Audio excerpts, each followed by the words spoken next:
Conversations with Nicole.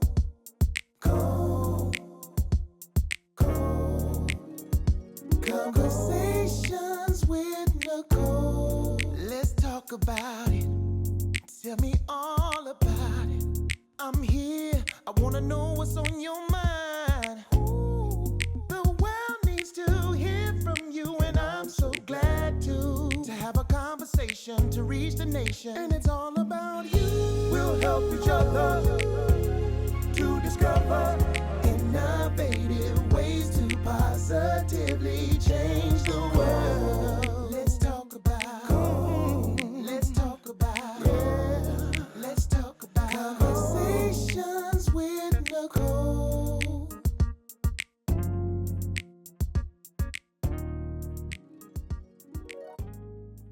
Welcome to Conversations with Nicole. I am Nicole Everett, your host, and today my very special guest is Dr. Pastor, I just call her Sister Girl, Judy Mandrell. How you doing? I am doing very well, Nicole. Thank you so very much for having me on this wonderful show. My pleasure. So this is what it looks like when you get two talk show hosts together. And so, Judy, you came to FAMU back in 1977. All right. And what prompted you to come to FAM? Did you have anybody here? Any friends, relatives? My mom went to FAM. Okay. My uncles went to FAM. My brother graduated from FAMU. And my dad said I could go to any school I wanted to in the world. There was no problem. But his money and my mother's money was going to FAMU. And so when I hear all these stories, I'm like, did they all say the same thing?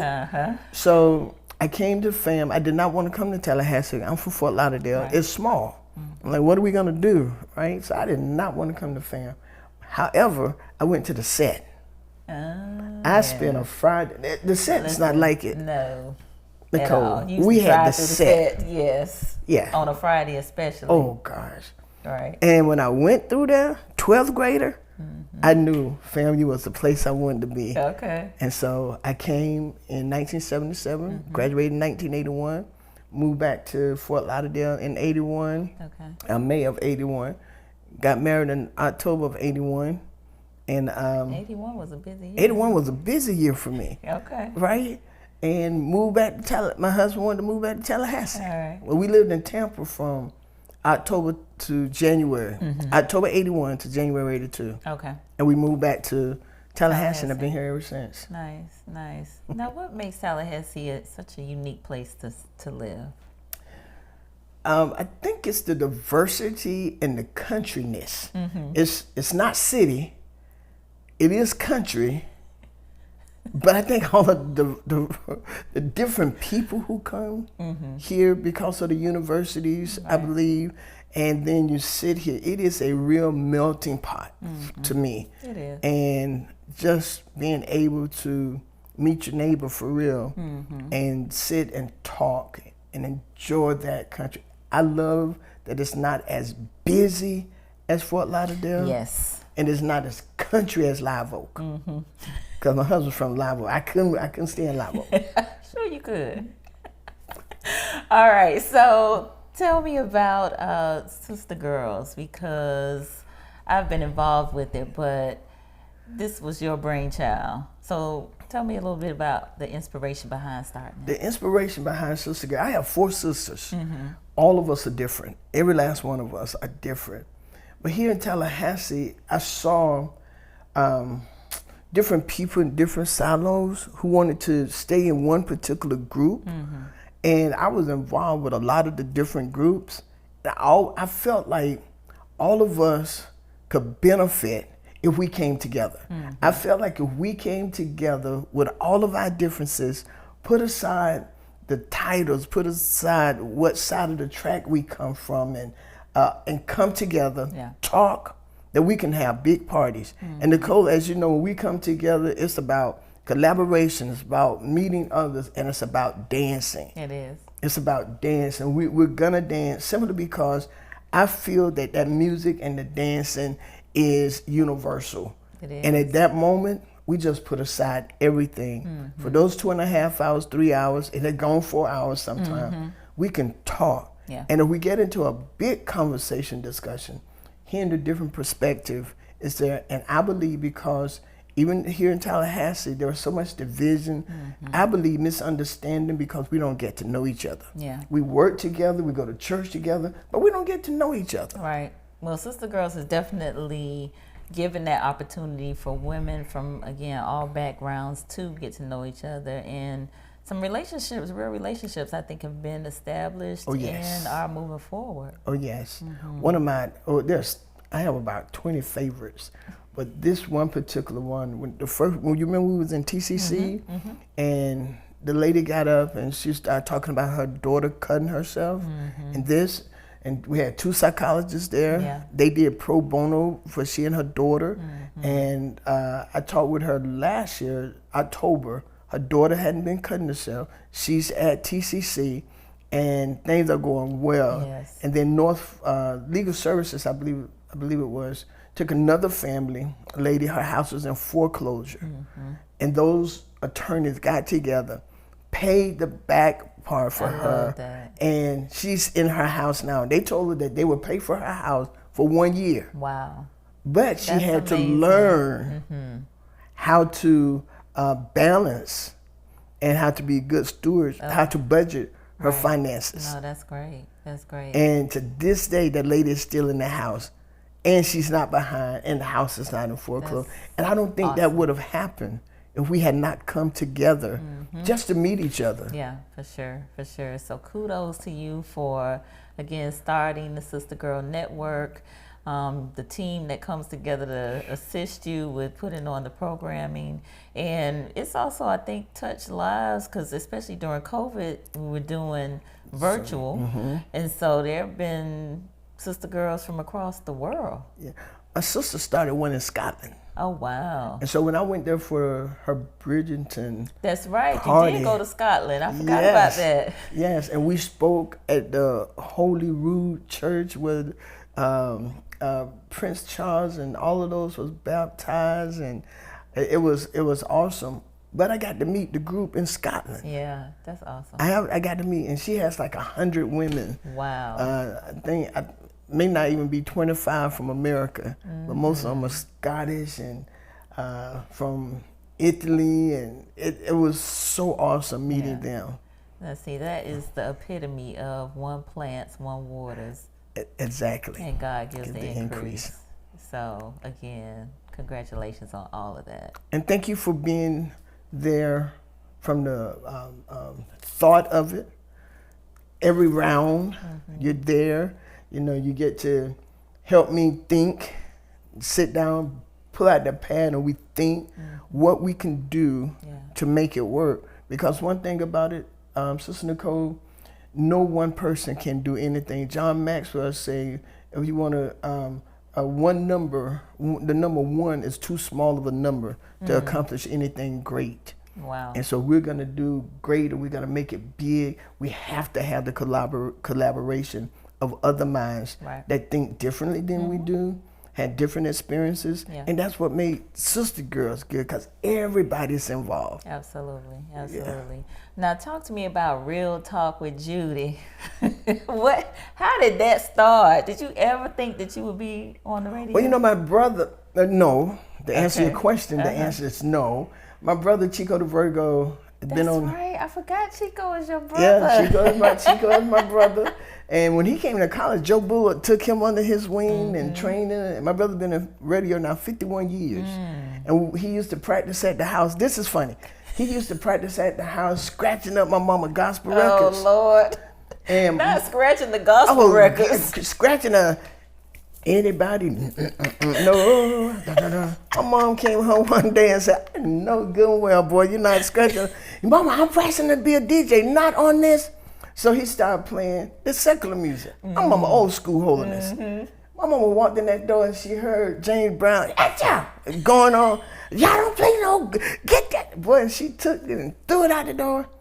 Cause she said only gospel music playing in this house. Oh my goodness. But she believed in this dream that he could play it outside, but not in the house. Okay. And when he came here, his wings just opened up so much with Joe Bullitt. And Joe Bullitt became his mentor. Yeah. And now he is 51 years on the radio. Well, I never thought I would be. I thought I was going to be traveling around the world talking with everybody. I didn't want to be a newscaster. Okay. But I want to have my own microphone, go just interviewing people. Okay. I want to have a camera crew follow me around in 1, 2.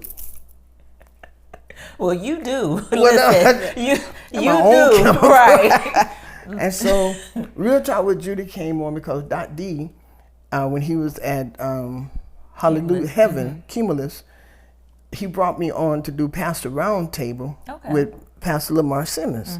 And that show, Thursday afternoon at 6 p.m., I mean, everybody loved that show. Yeah. Because we just had fun. Two pastors just really being fun. Right. And so I felt led to start Real Talk after 4 years with them. Oh, wow. And one of the things I believe, and the reason why I call it Real Talk, Nicole, because I believe that if you're going to help people, you have to be real. You do. You know, I was preaching a message one time, and I was talking about one of the young men who was a virgin. He never had sex, and I think he was 18, and I was just going on, because, you know, that's what I'm taught in church. That was a good thing, right? Well, my testimony, but it was his testimony. And I was preaching that thing hard. Well, after church, a group of people came to me from fam, and they said, your message didn't relate to us. I was like, whoa. I was like, why? They all said, we're not virgins. Okay. They said, we're not virgins. All right. But we want to be good Christian, but we're not virgin. So your message today talked about those who are virgin and Christian. You didn't talk about how to handle wanting to have sex after you get saved, because you just dealt with, and that changed it right there. I said to myself, never again will I be a one-sided teacher on anything. Gotcha. Yeah. And so it became Real Talk. So now I like to talk both ways. Yeah. You know, if you're good, good. But if you didn't experience something good, I'm an experienced Christian. What that mean? What that mean? I mean, before I got saved, I experienced. I was a scientist. I was a human scientist. Okay. I mean, I just experienced things, right? And so I decided I wouldn't hide those things. Yes. If I'm going to be relatable, I'm going to be relatable. Right. You know, before I got married, I had sex before marriage, and if I was to act like I didn't, and then I'm going to miss a lot of women. Yeah. A lot of women not going to be able to relate because they did. And so now I'm not ashamed about it. Right. I did. I told my husband before I got married, just in case he wanted, you know, I'm like, I'm not the one. But he was like, I understand. Okay. Because I'm transparent. And you know that. I I'm do. real. Some people like it, some people don't. But for the sake of people, I cannot hide it. And so that's Real Talk. That is real. You know, that's I was talking with some girls yesterday, and someone got pregnant before marriage. And I said, a lot of them got pregnant for just don't do it again. Right. So you can, I said, because you want him to stay around. This is what my mama told us. Y'all go out there and get pregnant, he gonna love you in the bed. You get pregnant, he don't love you no more. Oh, wow. That's what mama told you. That's what mama told us. Okay. And we believed it. I know. Because she told us some other things too. I'm sure she did. And we believed it. Yes, ma'am. No, but she was helping us be women. And so that's what I teach women. Okay. I teach it because I believe it. I believe as women, and you didn't ask me this, but I believe as women, we have to carry ourselves in a certain way to gain the respect from the men and other women. I believe that. A man can go butt naked down the street. My mother taught us that. Put on a suit, his name is going to be Mr. Wesley. That's our last name. His name, he said, but if you do it, Judy or Carolyn or Robin or Cindy or Tanya, you always going to be known as that butt naked lady. Wow. She said, don't do that to yourself. Mama taught some lessons. Oh, boy. Mama wasn't playing with us, honey. She, especially with Judy. She knew that Judy was something else. She boy. She did. I got a whooping every day. Oh, Lord. You was that bad? I was mouthy. Look, so radio host, perfect. You was just getting set up, get prepared. And I want people to hear it. I want people to hear. I sat down with Greg James for 4.5 hours before I started. He said, what do you want to do? I said, I want to talk to people. He said, about what? What do you want to do? Yeah. And he got frustrated, and he said, Pastor Judy, what do you want to do? I said, man, I told you. I want to talk to people. I was talking to people. He said, but what do you want to do? Then he said, influence people. That's what you're talking about. And when he said that, that's what it was. Yeah. So I live my life in a way that I can influence everybody. I can influence the rich, the poor, the blacks, the white, those who have messed up and those who haven't messed up in a big way. Yeah. Well, you definitely have done that. And speaking of influence, the other really big thing that you have done is the Citywide Prayers. So talk to me about that in terms of why you started it and how it's going now. Well, you already know, I believe in prayer. I believe that God is the answer to everything. And saying that, I mean that if we pray, we can find solutions. I believe that he would give us solutions to handle every situation. But I believe that we got to pray and ask him, right? So the Citywide Prayer started. We were sitting in a meeting with Sheriff Walt McNeil. I've been praying, and Sheriff Walt McNeil stated these words. He said, we cannot help this city without God. Yeah. He said, we need God. And right then I said, yes, Lord. I heard him. 3 o'clock the next morning, he woke up and said, do the Citywide Prayer, Judy. I said, and how am I going to do that? He said, just call it together. The first meeting I had over 60 pastors in this city to show up. You know, 60 black pastors? Black and white. Black and white. Because I want black, white, denomination and non-denomination, but I just wanted people who really believe in Jesus Christ to come and pray, right? And so we started. We started December 2022. Yeah. That was the last murder in Tallahassee by gun violence. And Reverend Holmes wanted us to go and pray in the area where the shooting happened. We went to all of those places in 2023 where people were killed, and we prayed. Not another killing happened there. We've been going strong ever since. Yeah. We meet the first Monday, the Monday after the first Sunday at somebody church. We have been to 18 churches in this city, from north side, east side, south side, west side. At first I was wondering, how are we going to get the white people and the white pastors involved, because they weren't really coming. Right. And I didn't want it just to be black, because that's what the Lord said. So I kept meeting. Then I had 2 pastors to tell me they weren't going to participate, because they don't believe in being led by a woman. They don't believe that women should lead anything big. It should be led by men. So I'm like, all right, God, you're going to have to help. And see, Nicole, God had to tame that mouth, because that was open. He was about to let him have it. He threw it at me, right? And I was ready to go. And the Holy Ghost said, don't you go. I was like, I'm ready to go. Because I got something for him. I wanted to tell him about being led by a woman. A lot of it was about to come out. It was coming out. I was going to tell him about being led by a woman. But the Lord just kind of hushed my mouth. And I'm glad that I've learned that over the years. Yeah. You know, I've learned, I'm 65 now. Yes. And but I've learned that over the years. And so the prayer has worked, because that same pastor, both of them, have called and asked if we would bring the prayer to their church. And one of the pastors was in the hospital, and he had his wife to call me to come to the hospital to pray. But if I would have lost it, he would not have respect for the God that I serve. Absolutely. And that's why I do what I do.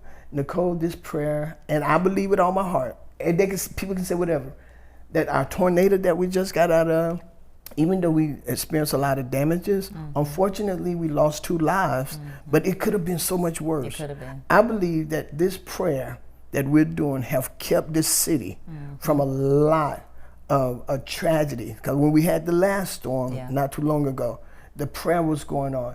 The shooting is still happening. Not as many people being killed as there was.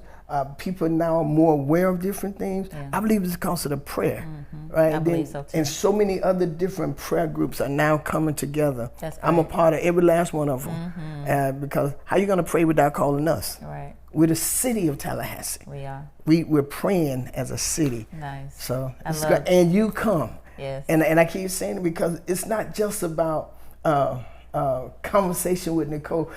I know they call you conversation with Oprah. What I told you. They call me, yes. They say you're the Tallahassee Oprah. I Uh-huh. said, no, you're not either. You're the Tallahassee Nicole. Yes. Because Oprah got her own thing. You're the Tallahassee Nicole, and you're making your mark in this city, and it's big. Yes, It's well, big thank what you. you're doing in this city. Thank So you we don't so need much. another Oprah. We got Oprah. You know, and when I talk to her tonight, I'm gonna tell her too. That we don't need another Oprah. We got Nicole. Yes, ma'am. Yeah, I think we come on about. I don't know what time we talk, but when we come on out, to make sure she knows that. But I do appreciate what you do because you show it. Everything that we're doing, you show that it's not just about Nicole. Nicole has helped building this city. Indeed. And Well, so, thank you. We're doing it together. Yeah, we're doing it together. We're doing it together. You know. But I'm on your TV show. That's so. right. That's right. Look, but we got to keep these conversations going because, you know, everything starts with the conversation. Everything. It does. It does. It does. So mental health, you know, that's a big thing of mine. I'm a huge advocate. I know you are as well. What are some of the things that you'd like to see from a mental health standpoint in our community? I really think that we got to have our law enforcement officers, the healthcare, the different people to understand how to handle people with mental issues. Mm-hmm. We were in Starbucks about a month ago, me and another lady from the NAACP, we saw an incident happen, and the police officer was kind of rough on the person. None of us knew what was going on, but he came, he grabbed her out, so forth and so on. Well, I went out the door because to me, he didn't have to do that. She was sitting there reading. Unbeknownst to us that her family had Ashton Baker Act and all of that. At that particular moment, she didn't need roughness because she wasn't doing anything rough. But the way he was handling her, and I told her, man, what are you doing? Why are you doing this? I mean, he went off on me. I'm like, calm down, officer, calm down. I said, evidently you don't know who I am. I said, but there was no reason to treat her like that. Well, you don't know the circumstance. I don't have to. She was doing nothing. She could have had a gun. And you could have handled it differently. Well, what do you think? This is what I want to suggest. You could have come in or not allow her to see you. And when your backup came, who had a mental health counselor with them, the mobile response, then come in and handle that. So I think that we have to know how to treat. They still deserve respect. People who have mental illness. They do. People, any of us could snap anytime. I went to the doctor. My doctor told me I was overwhelmed. I already knew it. I felt it. In my mind, she said, "You're overwhelmed." We're dealing with my mom, you know, heart attacks and this and that, and I just became. It was like God, and everybody got to die. But I wasn't ready for my mama to leave here. You know, I felt like she got something else to do. It would just keep Judy straight. You know? And that's a job right there. But my doctor told me I was overwhelmed. It is. Overwhelmed. My doctor told me I was overwhelmed, and she said, you need to relax. Nicole, for the first time, my blood pressure was over. And I don't take my blood pressure because I never had real problems with it. But my blood pressure was running 168 over 80, 91. And my husband's a pharmacist, and he was like, we got to do this. I mean, every distress that he can get. My doctor put me on a higher medicine. My husband said, you need this. I'm like, you trying to kill me, man. I ain't pay my insurance this month, so don't kill me, you know, because he ain't getting no insurance. You ain't getting no money. I done told him he had a lot of insurance. If I die, all of a sudden he'll take some more medicine. No, I ain't taking it, dude. I'm going to de-stress. Your husband, the pharmacist. Look at here. So, but when my doctor told me, I realized, okay, you got to calm down. And it's so easy, and you know this better than me, for our mind to get so overwhelmed. It is. And that's why some people snap. It is. Because they don't understand it, we don't understand it. And I think the education is very important. Absolutely. And I think we got to keep it going. I think we have to understand how quickly our mind can snap, how quickly life can change in our mind. Because and then we have to learn, I believe, how to deal with people who are having mental illness. Or mental challenges. Mental challenges. I think we have to do that. And I think we can, once we learn, we can do better. The Bible said that my people are destroyed for lack of knowledge. And what some people used to say, what you don't know won't hurt you. No, what you don't know can kill you. It can. And so we have to learn more, Absolutely. I believe, and we got to hear it everywhere. So what does Judy do to de-stress? I'm going to tell you what I used to do. I still do it if I get real mad. I'll watch New Jack City. I know, that's that gangster part of me, man. It is. I'm a gangster. South Florida all day. All day long. But New Jack City and Scarface, and when he sit there and rock baby, get it out. And say and hello people to go my there little friend. and say hello to my little friend. And then rock and then hang the man over there. I used to just play that. My husband used to say, "What in the world are you doing?" Well, that's me doing that instead of hitting people. Okay. I used to fight. I don't fight it. I just Praise God for deliverance. I'm so glad to be saved. I am. I'm so glad you I don't know are where I too. would probably in a grave somewhere. Right. You know, but so now I read a lot. Okay. Okay, I started back at walking. I used to walk 10 miles a day until I tore my arch went down. Gotcha. And so I stopped that, and instead of walking, I started drinking more Pepsi and potato chips and all that kind of, it became. What are the but I don't do that now. What are the healthy ways? Oh, you want to know the healthy way? You want to know the healthy? But I don't do that now. Okay. I cut back on the Pepsi and stuff and all of that because I wanted to live longer. Okay, so now I do walk. I read. Okay. I love Martin and so you watch some shit. I have to watch funny shows, and I like Matlock and Perry Mason. Okay. In the heat of the night, that's helped me to calm down. And then I like to have fellowship. Nice. I like to be with people who are happy and exciting, and I like to go places where the environment is good and all of that kind of stuff. It helps me just get out the moment and go. And I love talking to people. I would talk to you, and because I want to hear, and then make me feel better. I love it. And we are similar in that vein, for sure. And pray and read my Bible. Okay. Those things. And I love to go to church. And I'm going to tell you why I love to go to church. Because I love good preaching, and I love to dance. Okay. Well, there you go. I love to dance. I love to dance, and I love good preaching. Nice. Well, you got a lot of things that help you de-stress. Oh, yes, ma'am. Okay. Good. Yes, ma'am. All right. And my final question is, what is your greater work, which would kind of be the equivalent of your superpower? My greater work is, I believe, for the next 5 to 7 years, then I'm going to retire. I don't know if I'm going to retire at 70 or 72. One of these, I'm going to sit back. I'm not going to do anything. I can't imagine you retiring, but go ahead. Me either. It's just what I see sitting on a white porch telling my grandchildren, great-grandchildren, bring me some water. Put some more ice in that tea. That's what my daddy did. Judy, give me some more water.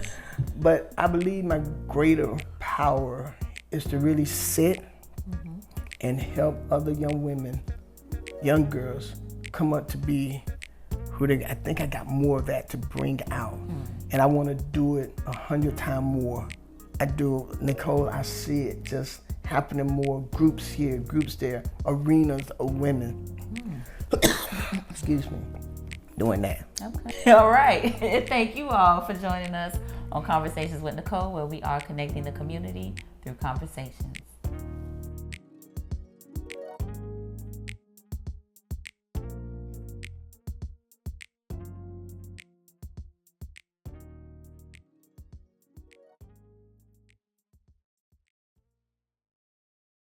Manly Manor, an executive suite nestled in Tallahassee's J. Gaither Park, offers a 4-bedroom house with a chef's kitchen and luxurious amenities. It's close to FAMU, FSU, the airport, and the historic J. Gaither Golf Course. Your home, away from home.